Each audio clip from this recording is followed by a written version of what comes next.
তানিয়া আর আয়ান তারা দুজনেই ছোট্টবেলাকার সবচেয়ে কাছের বন্ধু। তারা একে অপরকে খুব ভালোবাসতো, কিন্তু তারা কখনো মুখ ফুটে তাদের ভালোবাসার কথা কাউকেই বলতে পারেনি। একদিন হঠাৎ তানিয়া শহর ছেড়ে চলে যায়। সময় চলে যায়, দিন কেটে যায়, বছরের পর বছর পেরিয়ে যায়। তবু আয়ান তানিয়ার কথা ভুলতে পারে না। বছর পাঁচেক পর আয়ান হঠাৎ একদিন পুরানো ডায়েরির ছেঁড়া পাতার মাঝে একখানা ভেজা চিঠি দেখতে পায়। তোমাকে ভালোবাসতাম, কিন্তু কখনো বলতে পারিনি, সাহসই পাইনি।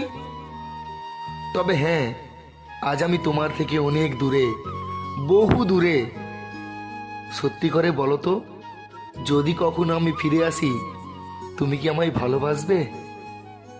আমার হবে? আমার অপেক্ষায় থাকবে?